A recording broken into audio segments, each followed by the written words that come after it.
Vidit Gujarati takes on one of the best players in the world, Richard Rapport. And Vidit, as always, is in his calm demeanor before the game, closing his eyes. The game has begun, 15 minutes plus 10 seconds increment, and opens the game with d4. Rapport instantly shoots out his move, knight f6. And what is Vidit going to play now is the question. He goes knight to f3. After having qualified to the candidates, winning the FIDE Grand Swiss, it will be interesting to see how Vidit fares against some of the best players in the world at the Gashimo Memorial. c6 played by Rapport, slightly weird move. He is looking for perhaps a setup of Slav, which he will play most likely with d5. No, b5. Whoa, what a move this is. b5. Hardly ever you see at top level chess. Vidit takes it, CB, and the reason why this move is not so good, if you think about it, is that after takes, you're captured away from the center. So in a way, you can see that white center control is more. And now Rapport moves the piece again in the opening. So he's kind of breaking several opening rules. And it remains to be seen if Vidit will punish him. Bishop h4 played. And now the bishop takes the long diagonal here. Richard Rapport loves to play creative chess. And that is exactly what he's doing. He gives a check here. Now, with this check and the knight looking here, you cannot interpose with the queen. So you will have to move your knight. That is exactly what Vidit does. And he's asking Rapport that, exactly what's your idea? e6 is his idea. He wants to pin it further with bishop coming here. And also now e6 is possible because the queen has moved here and the bishop no longer attacks it. So a3 played by Vidit, stopping bishop to b4. 12 minutes 56 seconds for Vidit, while 15 minutes for Rapport. And when Rapport starts to blitz out his moves, sometimes he comes up with very strong moves, but sometimes he even goes wrong.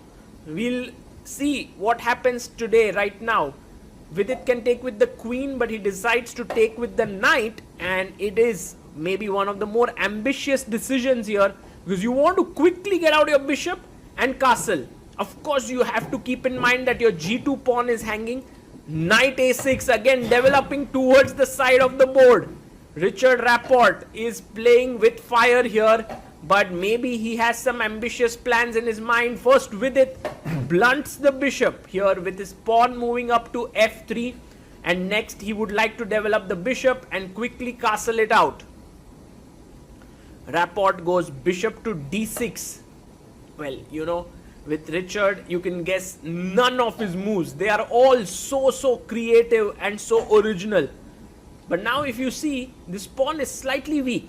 So Vidit can actually continue bishop d3, and as we discussed, continue normally with castles. That's exactly what he does.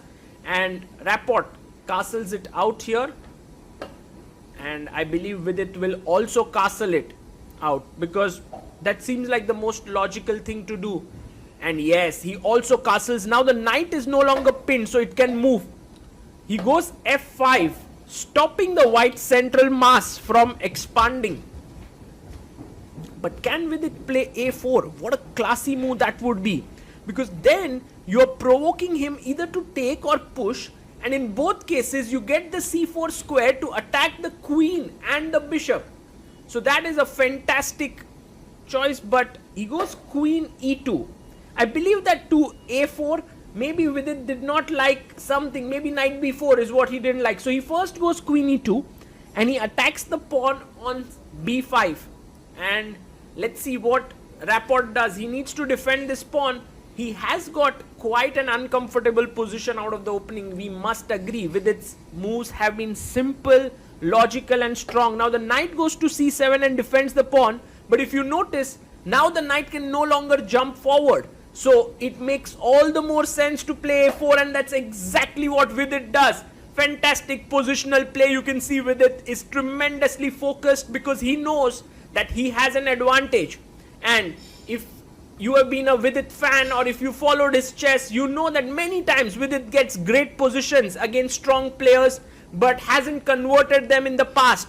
But has Grand Swiss changed anything? Has Vidit become more confident? Remains to be seen. Knight to d5. Now the knight is looking at this pawn and also looking at this square. So it's a pawn sacrifice that Rapport has done because he did not like the move b4, giving away the c4 square. But isn't this a free pawn? Can you not take with the bishop? Can you not take it also with the pawn? He takes with the pawn, attacking the queen. The queen goes back, and now notice how the queen and the bishop are hitting here. So you can play h3. That's a simple move there that Vidit can go for, but he has 6 minutes 43 seconds to figure it out. Nice solid advantage for Vidit. He can play either h3 or he can push his pawn to f4, blocking these pieces. And what is he going to do? He can even also play, well, bishop g3 would lose back the pawn. So he goes f4, and now Rapport can try, yes, rook f c8, taking control of the open c file. That's his idea. How does Vidit continue next? I think it's a very ingenious pawn sacrifice here by Richard Rapport, because if you look at it, his bishop is well posted, his knight is now securely stationed. Vidit goes king h1 and just moves his king to the side of the board. A good move for Rapport now is knight b4, or just drop the bishop back to f8. He can even play h6. Many options, but it seems like Rapport has seen something. Maybe a tactic. Is he going to sacrifice something here? Oh, look at his hand. He sacks on f4. Bishop takes f4. That's a blunder. But his idea is very clear. He wants to take here. Knight takes f4 and then unleash the bishop here. Vidit simply takes it quickly. Knight f4, attacking the queen. And here, and let's imagine if you move the queen away, then knight takes g2, attacks this and the queen, and the bishop is unleashed. Whoa! That's a very dangerous move, but bishop g3 counter pinning here. What a move by Vidit Gujarati. If you take the queen, I take your queen here. And has Richard Rapport simply missed it? Knight e2 played, bishop takes c7, and if you count the pieces, Vidit has 3, Rapport has 2, and it takes one of them, but Vidit takes back another. He's simply a piece up. Richard Rapport has blundered big time, or has he? Because now he attacks here and here, also the b2 pawn. Is there some compensation? Has Vidit got to play bishop rook d1? No, he plays bishop f3. What a super move, because if you take the knight, I take the bishop. If you take my bishop, I take your bishop with my knight. That is just amazing chess. He defends it. And now again the knight has to move, but look at Vidit's confidence. He is playing this so well. He's playing this phenomenally well, and I think this is one of the things which we need to observe in Vidit's play, is the conversion. Of course, this position is a very easily winning position, clear piece up, but still the way in which he would convert this is, I guess, much better than before. Rook takes b2, attacking the knight and the pawn here. So the knight has to move. He goes knight to c5. If you take the pawn on b5, I'm going to take the pawn on d7. And that's the idea.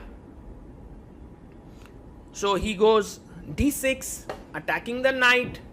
And now the knight has to move. But where exactly should you go? There's knight e6. The bishop controls it.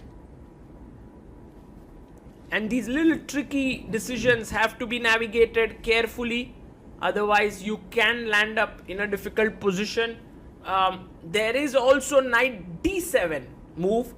Because if you go rook takes b5, I have rook a8 pinning the bishop here. That is a possibility. Let's see what Vidit does here. He's down to 30 seconds on the clock.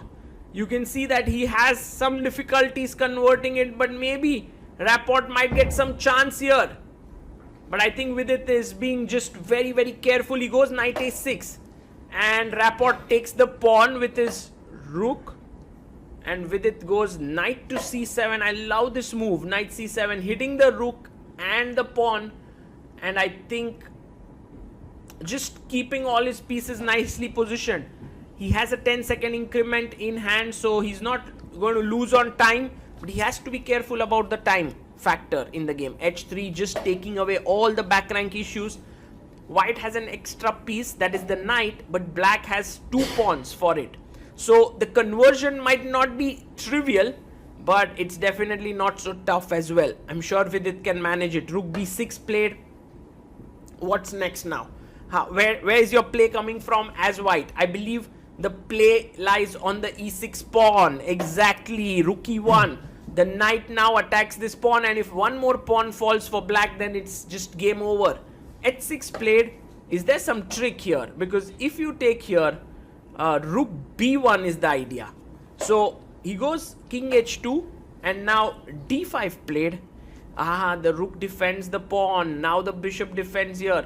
So with it down to 10 seconds, 8, 7, plays rook to c1. He has to remain calm and careful here, not to let his time run down. That's the only way he can lose this position, I feel. Otherwise, he's just very securely placed. Goes king f8. Okay. What's next? Maybe rook e1 again. He goes back to the center of the board. If you come king e7, there is knight d5 check with a pin there. So rook comes to c6, attacking the knight. And now the bishop comes to h5. Very, very sly move, because if threat is to take and checkmate here with the rook. So rook goes to d6, defending against it. Richard Rapport actually defending very hard and giving Vidit a tough time to win. Rook c1 played here. Again, bringing the rook on the c file. Vidit looking for a way to break through, which is not easy. But he finds it. Knight e8. Fantastic move. Now this is hanging. Also rook f7 check threatened, and the other rook is going to come in with rook to c7. So rook b7 played. And I'm sure that there are many, many different ways to win. Vidit chooses to take. Bishop takes. And now rook to c7. So all his pieces working together like a charm. Very nice.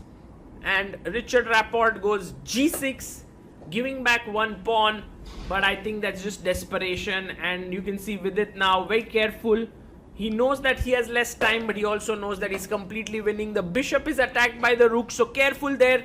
Rook check. And if the king moves away to g8, then knight f6 is game over. Richard Rapport resigns, and Vidit Gujarati